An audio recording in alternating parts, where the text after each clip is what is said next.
जय हिंद, नमस्कार दोस्तों। हम आशा करते हैं कि हम इस वीडियो के माध्यम से जो भी कुछ समझाएंगे वह आपको आसानी भाषा से अच्छे से समझ में आ जाएगा।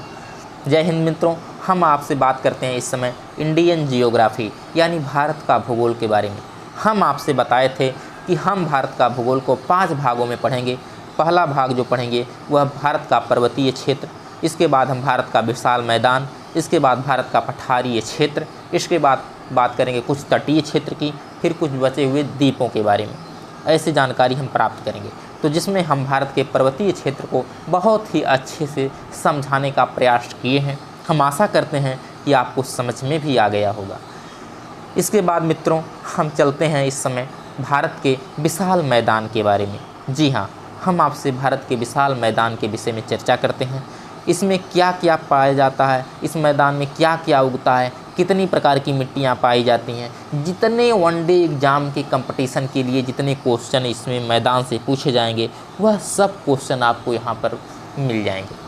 हम यह भी आशा करते हैं कि इस वीडियो में आपको कोई भी क्वेश्चन छूटने वाला नहीं है। बिना समय गंवाए चलते हैं। धन्यवाद। हिमालय पर्वत के दक्षिण पूर्व में सिंधु, गंगा और ब्रह्मपुत्र नदी द्वारा निर्मित जो विशाल मैदान है उसी को हम भारत का उत्तरी विशाल मैदान के नाम से जानते हैं। हम आशा करते हैं आपको यह समझ में आ गया होगा। यदि इसकी हम पूर्व से पश्चिम की लंबाई की बात करें तो यह 3200 किलोमीटर का है। कितना है? पूर्व से पश्चिम की लंबाई की बात करें तो यह मैदान जो है लमसम 3200 किलोमीटर लंबा है। यदि हम इसके कुल क्षेत्रफल की बात करें तो 7 लाख स्क्वायर किलोमीटर में यह क्षेत्रफल फैला हुआ है मैदान। यदि हम इसकी चौड़ाई की बात करें तो 100 से लेकर के 150 किलोमीटर है। जैसे पंजाब से देखेंगे आप तो उत्तर प्रदेश होते हुए और असम तक जाएंगे तो यह जो मैदान है यह लमसम 7 लाख स्क्वायर किलोमीटर में फैला हुआ है। लंबाई की बात करें पूर्व से पश्चिम तो यह 3200 किलोमीटर लगभग लंबा है। यदि चौड़ाई की बात की जाए तो यह 100 से 150 किलोमीटर चौड़ा है। यहाँ तक हम आशा करते हैं आपको आसानी से समझ में आ गया होगा यह मैदान के बारे में। कोई भी क्वेश्चन यहाँ से नहीं छूटेगा आपका। इसके बाद चलते हैं समृद्ध मृदा आवरण, पानी की पर्याप्त उपलब्धता एवं अनुकूल जलवायु के कारण कृषि की दृष्टि से यह भारत का अत्यधिक उपजाऊ मैदान है। जी हाँ, इसलिए यहाँ जनसंख्या बहुत अधिक पाई जाती है। आप लोग जानते ही हैं उत्तर बिहार में जनसंख्या की कहाँ कमी है। यहाँ भरपूर मात्रा में जनसंख्या पाई जाती है, एकदम सघन पाई जाती है जनसंख्या, क्योंकि यहाँ पानी भी पर्याप्त मात्रा में मिल जाता है। फसल अच्छी उगती है यहाँ पर क्योंकि अच्छी मिट्टी पाई जाती है, उपजाऊ मिट्टी यहाँ पर होती है। इसलिए यहाँ पर देखेंगे आप लोग तो थोड़ी सी भी जगह आपको यूपी बिहार में नहीं मिलेगी, क्योंकि सबसे ज़्यादा आबादी वाला राज्य यही सब यूपी बिहार। तो इसीलिए क्योंकि यहाँ उपजाऊ मिट्टी पाई जाती है। लोगों को जीवन जीने के लिए अच्छी जलवायु, कृषि की दृष्टि से यह भारत का अत्यधिक उपजाऊ मैदान भी कहा जाता है। इसीलिए उत्तर के विशाल मैदान का विभाजन यदि किया जाए, देखिए बहुत ही इम्पॉर्टेंट है, उत्तर के विशाल मैदान का यदि विभाजन किया जाए तो विशाल मैदान का विभाजन मुख्य 6 भागों में हम कर सकते हैं। कैसे? कितने? 6 भागों में कर सकते हैं। कौन कौन? जैसे देखिए भाबर, क्या है? भाबर। एक होता है तराई, क्या होता है? तराई। तीसरा होता है बांगर। चौथा खादर, खादर को हम कछारी भी बोलते हैं, आप समझ जाइएगा, खादर को कछारी भी बोला जाता है। फिर उसके बाद 5वां होता है रे, जिसे हम कल्लर के नाम से जानते हैं। यह भी उत्तर के विशाल मैदान की एक प्रकार की मिट्टी है। इसके बाद 6वां है हमारा डेल्टा। क्या होता है? डेल्टा। डेल्टा भी बहुत उपजाऊ होता है, ठीक ना।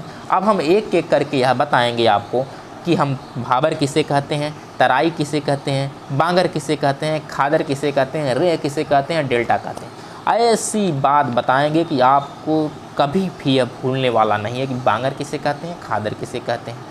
चलिए अब भाबर के बारे में पहले जान लेते हैं। देखिए बांगर मिट्टी और खादर मिट्टी यह अलग होती है, अब भाबर मिट्टी यह अलग होती है। भाबर क्या है इसके बारे में हम समझते हैं। यह शिवालिक के गिरिपथ प्रदेश से छोटे बड़े पत्थरों में देखा जाए तो टुकड़ों के जलोढ़ पंख का निक्षेप करती है, जिससे भाबर नाम दिया गया है। यह प्रदेश कृषि के लिए नहीं है, यह नदियाँ लुप्त हो जाती हैं यहाँ पर। आप समझ में आया आपको? जैसे हम बताते हैं, जब नदियाँ ऊपर से चलती हैं, ऊपर से जब गिरती हैं तो अपने साथ ये युवावस्था में रहती हैं, इसलिए अपने साथ छोटे बड़े पहाड़ के पत्थरों को तोड़ती हुई लेकर के आती हैं।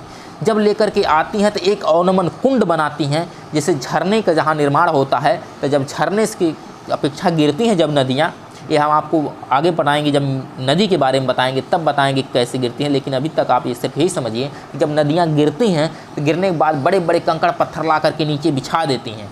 तो जब आप सोचिए जहाँ बड़े बड़े पत्थर चट्टान गिरेंगे उसके बाद जब उसमें पानी गिरेगा तो पानी आपको दिखाई देगा, पानी तो अंदर चला जाएगा।